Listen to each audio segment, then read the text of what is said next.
Donc, je suis fils d'agriculteur, sans formation agricole, hein. Et puis, il y a eu la période, il n'y avait pas plus sot qu'un paysan, tout le monde a émigré, il a changé de métier. Donc, j'ai fait mon service militaire, je suis revenu un an domestique agricole, je me suis marié, et puis je suis parti dans la région parisienne, et puis j'ai fait 8 ans au commissariat à l'énergie atomique. L'uniforme, la sécurité, ras-le-bol. Et ma femme travaillait aux impôts. On avait 3 enfants, dont le garçon qui voulait être fermier. Je dis, bien après tout, pourquoi pas. Et puis on s'est installé là. Et moi, j'ai voulu mettre en place d'élevage bovin. Mais seulement ce que je n'avais pas pris en compte, c'était la succession. Là, avant moi, il y avait eu le productivisme, hein, pour faire vite, quoi. Et là, j'ai eu toutes sortes de problèmes sanitaires. Perte d'animaux, je ne pouvais pas soigner, le vétérinaire n'y comprenait rien, et ça mourait. J'ai essayé toutes sortes de solutions, et aucune ne donnait rien. Jusqu'au jour où j'ai rencontré un paysan bio.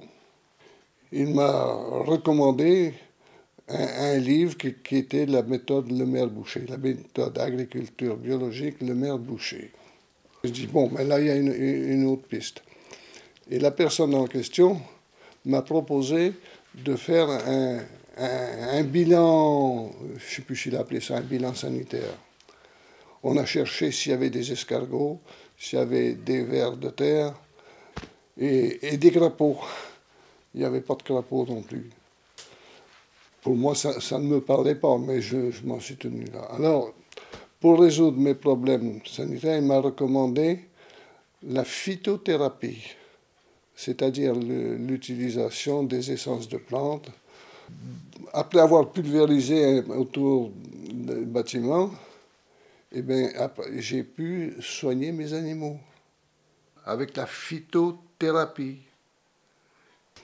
Bon, alors, là, on commençait à sortir la tête de l'eau. Maintenant, j'aurais pu en rester là et appliquer la technique et puis dire ça va. Mais ça ne me suffisait pas, on voulait comprendre.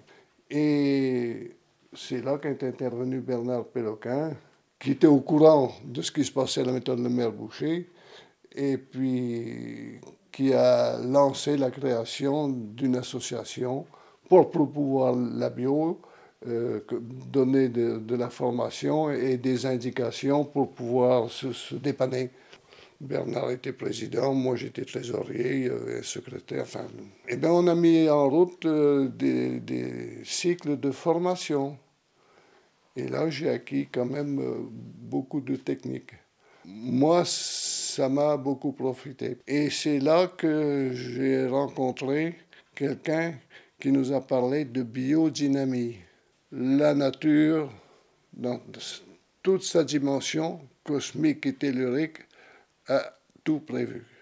Mais faut-il créer la situation, développer la sensibilité de la plante pour qu'elle se donne les moyens d'aller chercher autour d'elle et même très loin ce dont elle a besoin et ce que la nature a préparé pour elle. En 2 mots, pour arriver à créer cette situation, on utilise de la bouse de vache. Alors, bon, ça me paraissait séduisant. Ben, je dis, après tout, on risque rien. J'étais déjà en bio. Il n'y avait plus que la méthode à mettre en place en plus.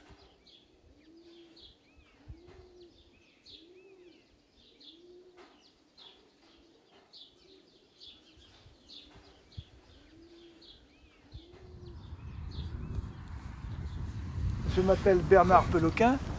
Je suis né sur la ferme en 1940. J'ai repris la ferme derrière mon père en 1967. Donc mon idée avait toujours été de passer en bio. parce que j'ai un frère qui qui était enseignant dans les maisons familiales d'apprentissage rural et qui avait eu l'occasion de recevoir une petite brochure sur l'agriculture organo-biologique. Et c'était intéressant puisqu'il y avait une méthode en 6 points. Je m'étais dit après tout pourquoi pas faire ça, puisque l'utilisation des désherbants ça m'emballait pas beaucoup, ça sentait mauvais, c'était dangereux, enfin bon. Donc au départ, si vous voulez, il y avait un GAB, on appelait ça un groupement d'agriculteurs biologiques. On était entre 20 et 30. On se réunissait de temps en temps, on essayait de faire un petit peu de vulgarisation comme ça. Le Conseil général de la Charente, un jour nous appelle et il dit voilà, il faudrait faire en sorte que l'agriculture biologique soit reconnue et puisse se développer. L'idée c'était en fait de créer une association, quoi. Parce que nous on n'était pas association, avant le GAP c'était un groupement, donc un groupement ne pouvait pas toucher de subventions. C'était un syndicat. L'idée c'était de pouvoir déjà financer un technicien agricole formé à la bio qui pourrait nous suivre et puis engager un développement, quoi. Intéressant. Et là on était en 1990. Mais ça s'appelait la Maison de l'agriculture biologique. On avait pris modèle en Bretagne, il y avait la même chose. Et cette appellation nous plaisait bien parce que ça faisait un peu confusion avec chambre d'agriculture. Enfin bon, maison d'agriculture biologique, c'était très bien. Donc François Peloquin, j'ai repris la ferme donc, de Bernard, mon père. Je cultive environ 7 à 8 cultures différentes. Je suis installé aussi avec ma compagne, ma femme Céline, où on a développé sur la ferme un fournil où on produit du pain. Et on héberge également donc, le groupement SAS Les Fermes de Chassagne, donc, qui avait été créé fin 95, juste avant que je m'installe. Du fait d'être fils de paysans bio, je me suis intéressé dès que j'étais dans mes premières études agricoles, quand j'ai fait mon BTA, mon BTS. Et je me suis installé donc en 96, où la MAB déjà était déjà en route, donc on a bénéficié déjà des premiers conseils en agriculture biologique en tant qu'agriculteur, qu'à l'époque il n'y en avait pas du tout. Je me suis donc impliqué à la MAB au moment où je me suis installé en fait. Je suis rentré dans le conseil d'administration dès le début de mon installation. Donc en 99 où je suis devenu président, on était dans une période, on va dire dans la première période dynamique autour de l'agriculture biologique, puisque le ministre de l'Agriculture c'était Louis Lepinsec, qui avait mis en place les CTE, les premiers CTE, où les agriculteurs pouvaient démarrer un contrat et en même temps être soutenus financièrement durant les 5 ans de conversion. Et donc la filière a commencé à se structurer, la filière bio en Charente. On est passé d'une cinquantaine à plus d'une centaine en l'espace de 3-4 ans, quoi. Voilà, on sentait qu'il y avait une vraie dynamique qui était en train de se mettre en place. Une prise de conscience, quoi. Une prise de conscience, tout simplement.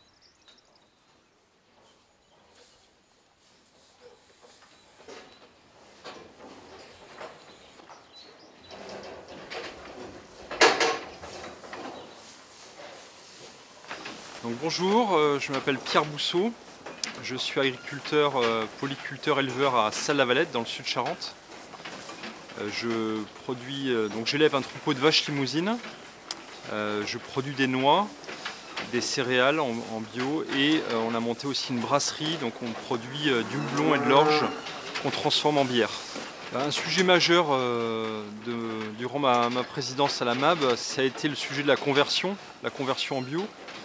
À ce moment-là, moi quand j'arrive président de la MAB, la bio en Charente, c'est même pas 2% des agriculteurs et des surfaces. Donc l'enjeu c'était de convaincre nos collègues agriculteurs conventionnels de passer en bio. Et un des obstacles principaux qu'on voyait, bien sûr, c'était l'obstacle technique. Et donc pour cela, on a voulu créer un poste de technicien ou animateur technique en grande culture. Et nous, on a tout simplement monté les dossiers, on est allé chercher les sous pour créer ce poste-là, qui a été pérennisé depuis. Pour convaincre un agriculteur de se convertir en bio, déjà il faut que sur sa ferme, on soit en capacité justement de montrer que ça marche. Si ça marche chez vous, déjà ça peut plus facilement convaincre vos voisins que ça peut marcher chez eux. Il faut témoigner, il ne faut pas hésiter à communiquer avec aussi les élèves des lycées agricoles. Donc on a établi des liens avec les lycées d'enseignement agricole du département, avec les professeurs, et du coup des interventions dans des classes. Et après, pour convaincre, il faut montrer des filières qui soient pérennes. Donc bien sûr les coopératives qui étaient 100% bio, qui avaient besoin de matières premières, et donc étaient bien sûr demandeuses. Et donc il a fallu faire rencontrer les uns les autres, présenter ces filières qui étaient méconnues de nos collègues conventionnels.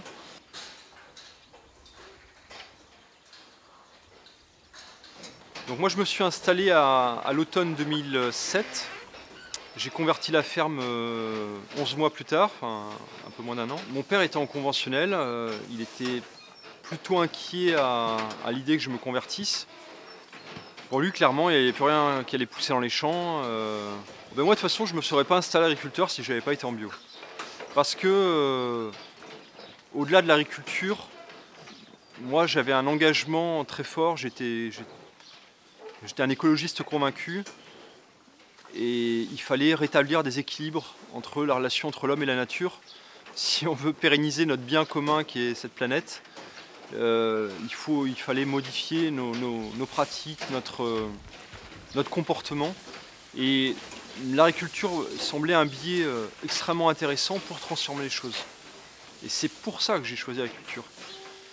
Je dis ça, les réticences de mon père, à côté de ça, au bout de quelques années, non seulement il adhérait à la démarche de l'agriculture bio, mais il le vantait lui-même, parce qu'il finalement il s'était rendu compte que c'était pas la catastrophe, mais la conversion s'est faite dans des bonnes conditions. On a créé un groupe localement, on a échangé, on avait créé des groupes locaux d'échange au niveau grande culture notamment, puisqu'il n'y avait pas de technicien grande culture, donc il fallait s'épauler les uns les autres, faire des retours d'expérience. Et ça nous a stimulés pour améliorer les rendements, pour avoir des assolements qui soient plus cohérents. Voilà, tout ça a été très stimulant et beaucoup d'échanges. Je crois que ça a été une des grandes forces de l'agriculture biologique il y a une dizaine d'années. Ça a été ces échanges entre agriculteurs qui nous ont permis de nous sentir plus sereins, plus épaulés et plus forts finalement. On a besoin de se sentir fort à un moment donné pour faire les choses.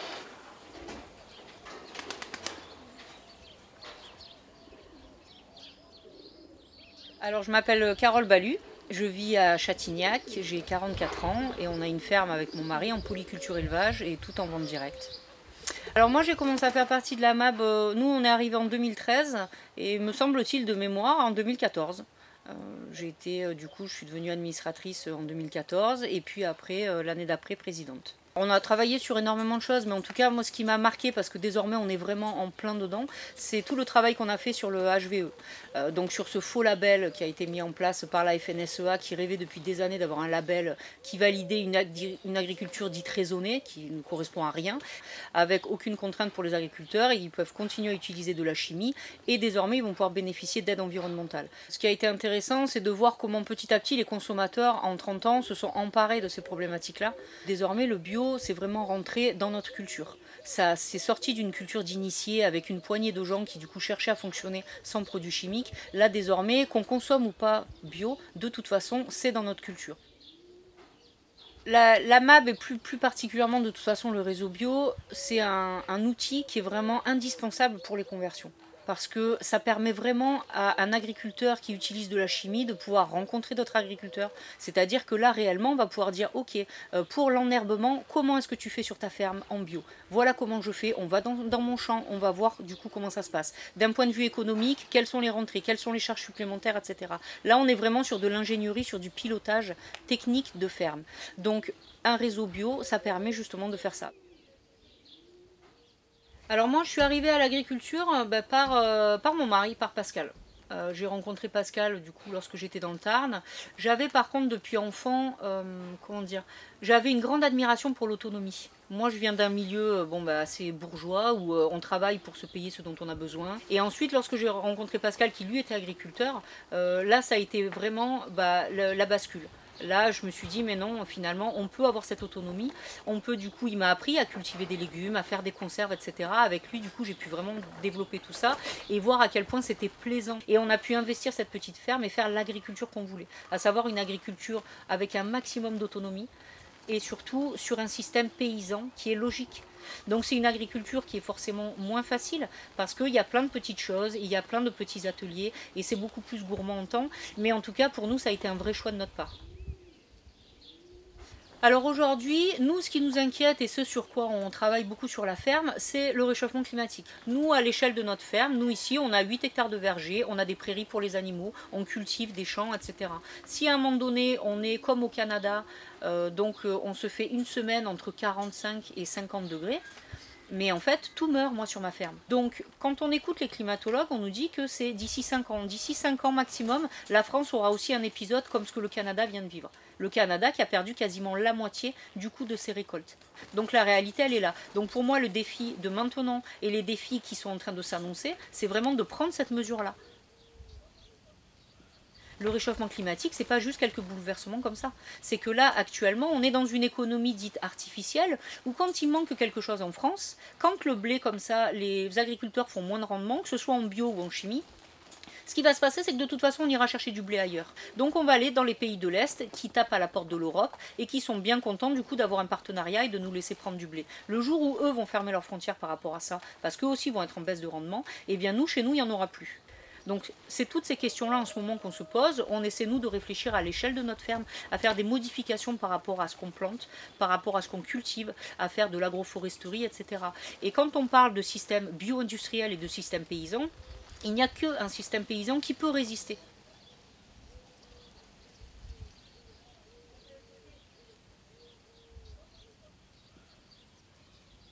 Donc moi je m'appelle Sébastien Bruand et donc là on est sur la ferme, donc juste à côté de Cognac, la ferme de la Brissonnerie. Donc qui est une ferme qu'on a rachetée il y a peu, sur laquelle on a une exploitation maraîchère avec ma conjointe, et je suis également donc paysagiste.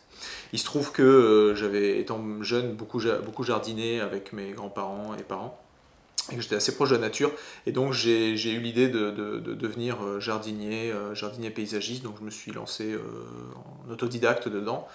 Et à la naissance de notre premier enfant, avec ma conjointe, on s'est posé pas mal de questions, notamment sur l'alimentation qu'on pouvait offrir ensuite à nos enfants, etc., et sur la vie qu'on souhaitait leur donner. Et c'est là qu'on a eu cette idée assez naturelle en fait d'essayer de se lancer, de monter une ferme maraîchère, de produire des légumes. Et en l'espace de 3-4 mois, on s'est installé, quoi. Donc très rapidement, sans aide ni rien, on a trouvé des terrains un peu comme on pouvait. Et on s'est installé sur des terres à côté de Cognac. Et pour vendre sous forme de panier. Donc voilà. On a été accompagné d'abord lors de notre installation par la MAB. Et pour moi, c'était important aussi de donner un peu de temps dans ces réseaux-là, en fait, pour en tirer aussi un bénéfice pour nous, hein, parce que c'est côtoyer ses collègues régulièrement, etc. Ça force à être plusieurs, et ça c'est utile. Et ensuite aussi pour essayer de faire progresser, on va dire, un mode d'agriculture et plus largement un mode de vie qui soit plus durable et qu'on pense être vertueuse pour l'avenir, quoi. Le travail de la MAB, pour moi, il est essentiel à plusieurs niveaux. Le premier étant déjà de mettre en réseau en fait les agriculteurs, parce qu'aujourd'hui l'agriculture est un des métiers les plus difficiles, les moins rémunérateurs sur la plupart des des filières. Et une des façons, on va dire, de s'en sortir quand même et de continuer à aimer son métier et de s'améliorer aussi sur l'efficacité qu'on a et tout, c'est d'être en réseau et de pouvoir bénéficier des réussites des autres, des échecs des autres, et que les autres bénéficient de réussite de nos échecs. Après, la MAB, c'est aussi, finalement, il y a un rôle syndical aussi fort de défense, justement, de ses adhérents et de l'agriculture bio, donc en règle générale. Et puis, je crois qu'il y a une des choses hyper importantes également qui se renforce en tout cas beaucoup plus ces dernières années, c'est l'aspect lien et relation avec les partenaires, en règle générale, partenaires institutionnels, collectivités, les élus, mais aussi donc les consommateurs, les restaurateurs, etc. Et c'est comment on fait pour globalement pouvoir parler, etc., au nom de l'ensemble des adhérents bio de la MAB, à ces différents interlocuteurs pour construire en fait une politique globale, une politique agricole et alimentaire globale qui soit respectueuse et qui ait cette vision de société-là qu'on défend, quoi. Voilà, et ça va un peu avec une vision en fait que nous... contre laquelle on s'insurge un peu, c'est la vision que la bio et le développement de l'agriculture bio devrait être porté par le marché, c'est-à-dire par la part de marché qu'on arrive à obtenir. C'est-à-dire qu'en gros, si 20% des Français veulent manger bio, on fait 20% de surface bio. Et puis si il n'y a que 20% des Français qui veulent manger bio, on s'arrête là. Si on considère par contre, comme moi et comme nous à la MAB, que l'agriculture bio, en fait, c'est un mode de production durable, et donc qu'il faut que l'agriculture, en règle générale, aille vers des modes de production durable, ça veut dire qu'en fait, il faut qu'on adapte le marché à notre capacité à produire bio. Et ça veut dire que demain, peu importe, moi je dis, il n'y a pas de barrière à 20% ou à 30%.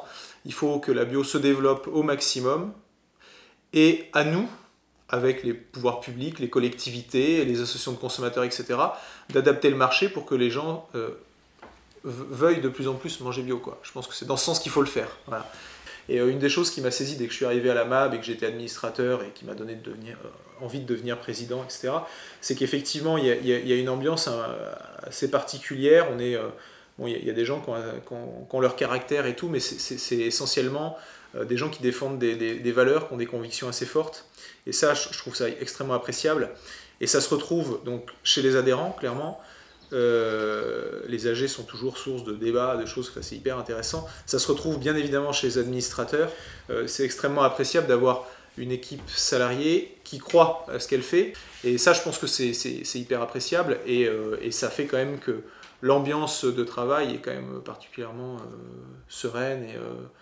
Et voilà, on est tous sur la même ligne. Donc ça, c'est quelque chose de particulier. La bio, c'est l'avenir du monde. Hein. Là, il n'est plus question de nourrir des gens avec des substances de synthèse. Là, il faut absolument qu'on change nos méthodes de production alimentaire. Voilà.